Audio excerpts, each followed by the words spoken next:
Hello everyone, welcome to Archana's happy home. ఈరోజు నేను restaurant స్టైల్లో ఇంట్లోనే ఈజీగా చాలా సింపుల్గా హైదరాబాదీ వెజ్ దమ్ బిర్యానీని ఎలా చేసుకోవాలి అనేది ఈ వీడియోలో మీతో షేర్ చేసుకుంటున్నాను. ఈ బిర్యానీని నేను ఎలా చేశాను అనేది స్కిప్ చేయకుండా చివరి వరకు చూడండి.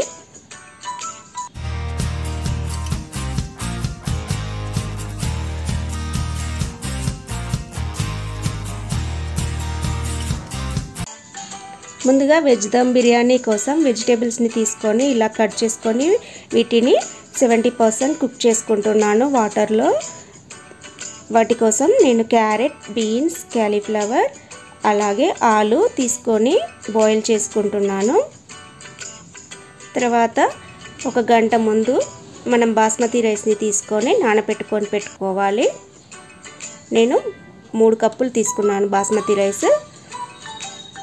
తర్వాత స్టవ్ వెలిగించుకొని ఒక బౌల్ పెట్టుకొని దాంట్లో ఒక 2 లీటర్ల వాటర్ వేసుకొని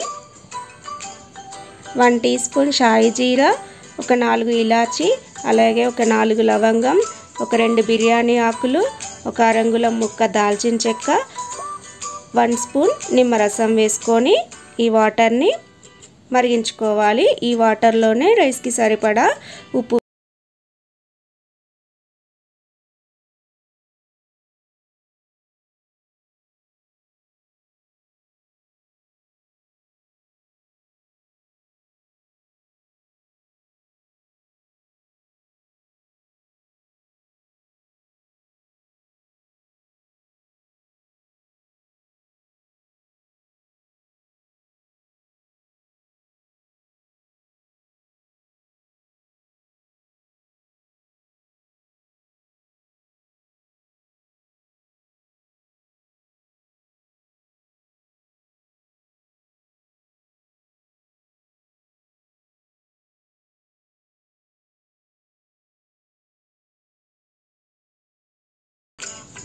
ఒక కప్పు చిక్కటి పెరుగును వేసుకున్నాను.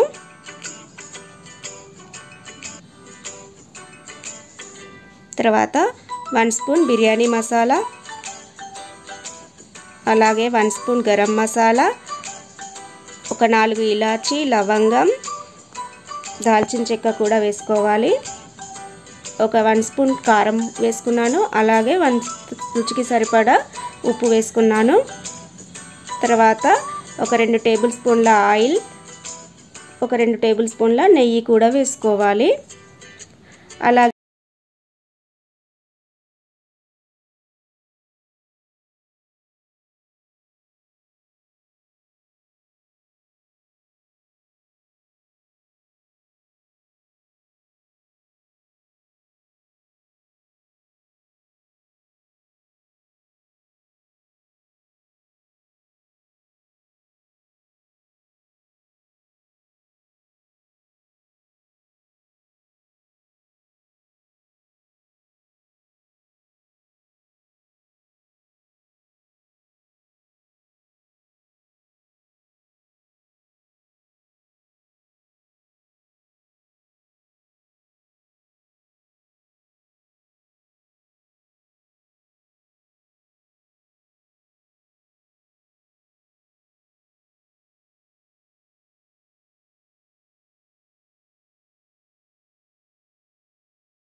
తర్వాత ఒక బౌల్ తీసుకొని బౌల్లో 1 స్పూన్ బిర్యానీ మసాలా, అలాగే 1 స్పూన్ నెయ్యి, ఒక హాఫ్ ముక్క నిమ్మరసం వేసుకొని మంచిగా కలుపుకొని ఈ రైస్ పైన వేసుకోవాలి.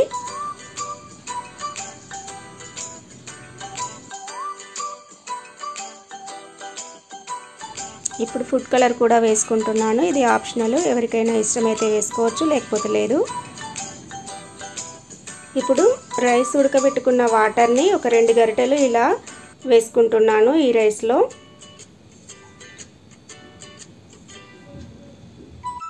ఆ తర్వాత ఇప్పుడు దీన్ని మనం దమ్ చేసుకోవాలి. దానికోసం మూత పెట్టేసుకొని ఈ మూత పైన ఈ బౌల్ పైన ఒక వెయిట్ పెట్టుకున్నాను, ఒక 2 kg వెయిట్ పెట్టుకున్నాను. లేదు అంటే మనం సిల్వర్ ఫాయిల్తో క్లోజ్ చేసుకోవచ్చు. ఇలా 15 నుంచి 20 నిమిషాల పాటు స్విమ్లో దమ్ చేసుకోవాలి బిర్యానీని. అంతే, 15 నుంచి 20 నిమిషాల తర్వాత మనకు వెజిటేబుల్ దమ్ బిర్యానీ టేస్టీగా తయారైపోయింది. ఇలా ఇంట్లోనే ఈజీగా చాలా టేస్టీగా సింపుల్గా హైదరాబాదీ స్టైల్లో వెజ్ దమ్ బిర్యానీ తయారు చేసుకోవచ్చు. ఎంతో టేస్టీగా ఉండే వెజ్ దమ్ బిర్యానీ రెడీ. ఈ వీడియో మీకు నచ్చిందని అనుకుంటున్నాను. నచ్చినట్లయితే లైక్ చేయండి, షేర్ చేయండి, కామెంట్ చేయండి. నా ఛానల్ని ఇంకా ఎవరైనా కొత్తగా చూస్తున్నట్లయితే సబ్స్క్రైబ్ చేసుకోకపోతే సబ్స్క్రైబ్ చేసుకోండి. Thank you for watching. Please subscribe my channel.